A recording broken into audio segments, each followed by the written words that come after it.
Pasivaikščiojimai po adventinę Klaipėdą su broliais pranciškonais Benediktu ir Astijumi. Toks geras, gaivus oras. Šiandieną 3 advento savaitės antradienis. Mes tęsime savo pasivaikščiojimą po Klaipėdą su Pauliumi Jurčiu, kuris mums šiandieną ims ir paskaitys dienos Evangeliją. Šios dienos Evangelija yra pagal Matą. Jėzus kalbėjo aukštiesiems kunigams ir tautos seniūnams. Kaip jūs manote? Vienas žmogus turėjo 2 sūnus. Kartą jis kreipėsi pirmąjį sakydamas: Vaike, padirbėk šiandien vynuogyne. Šis atsakė: nenoriu, bet vėliau apsigalvojo ir nuėjo dirbti. Paskui tėvas kreipėsi į antrąjį sūnų tais pačiais žodžiais.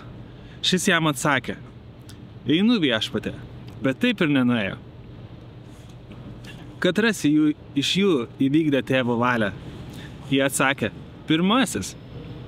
Tuomet Jėzus tarė jiems: iš tiesų sakau jums, muitininkai ir ištvirkėlės greičiau už jūs pateks į Dievo karalystę. Nes Jonas atėjo pas jūs teisybės keliu, bet jūs netikėjote jo. O muitininkai ir ištvirkėlės tikėjo. Bet jūs, nors tai matėte, ne vėliau neapsigalvojate ir netikėjote jo. Girdėjote viešpatie žodį. Šlovė tau, Kristau. Man pirmoji mintis apie tos pažadus. Ir iš tikrųjų tiek daug pažadų mes girdime prieš kiekvienus rinkimus, ar ne, iš politikų, vien tik tai pažadai, kad aš tikrai padarysiu, aš tikrai padirbėsiu tame vynuogyne. Va. Taip pat labai daug pažadų, aš galvoju, kad yra ir darbe, ir šeimose, ir bendrai. Ir mes, reiškia, nevykdydami pažadą, užgesiname iš tikrųjų kitų žmonių sielose troškimus. Ir mes šiandieną tokia turime visuomenę, kuri nebenori eiti netgi balsuoti. Ir vien dėl to, kad tie visi pažadai yra užgesinami. Tuo pačiu užgesinami ir mano troškimai. Ir aš lieku toks be troškimų, be svajonių. Nes nematau nei vieno, kuris galėtų man padėti juos išpildyti. Tai vat pirmoji tokia mintis buvo. O po to, reiškia, irgi čia tas, reiškia, geras sakinys labai. Muitininkai ir ištvirkėlės greičiau už jūs pateks į Dievo karalystę. Muitininkai ir ištvirkėlės. Bet čia turėjo pridėti dar ir piemenės. Nes fariziejai sakydavo, reiškia, kodėl Mesijas neateina, kodėl užtrunka. Todėl, kad mūsų visuomenėje labai daug muitininkų, prostitučių ir piemenų. Kokia nesąmonė. O po to Jėzaus gimimo dieną, tą naktį, kaip tik Jėzus, reiškia, ta žvaigždė, reiškia, angelai pasirodo būtent jiems, piemenims, prostitutėms, muitininkams. Ten Dievas yra. Su jais Dievas yra. Tai va tie pažadai.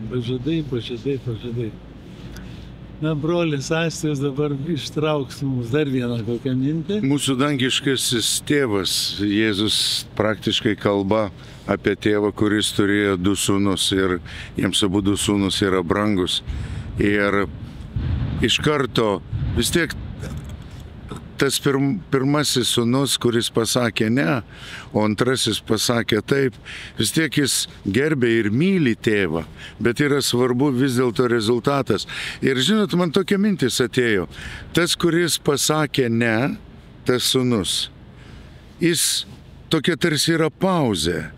Ir po kiek laiko jis apsigalvojo ir įvykdė tėvo valią, tėvo prašymą. Kartais ir mums reikia galbūt ir neskubėti, bet išnešioti Dievo žodį, išnešioti tą tėvo duotąjį žodį savyje. Ir kai tu pats apgalvojai, kad tas žodis įsišaknyjo tavyje, tada ir tas darbas bus visai kitaip atliktas. Tada yra ir ta motyvacija, tada ten viskas suplaukia. Ir tėvo prašymas, ir mano paties atsakas, kuris prasideda viduje. Ir vat kartais tie išoriniai dalykai, ir kaip tu, broli Benediktai, kalbi, bet kur, bet net ir dabarties tas laikas, šita savaitė tokia yra jau džiaugsmo savaitė. Todėl nebijokime, jeigu šiandieną kažko dar nesuprantame, kažkaip tai liktai dar esame nepasiruošę žengti žingsnį, bet apmastykite, neskubėkit.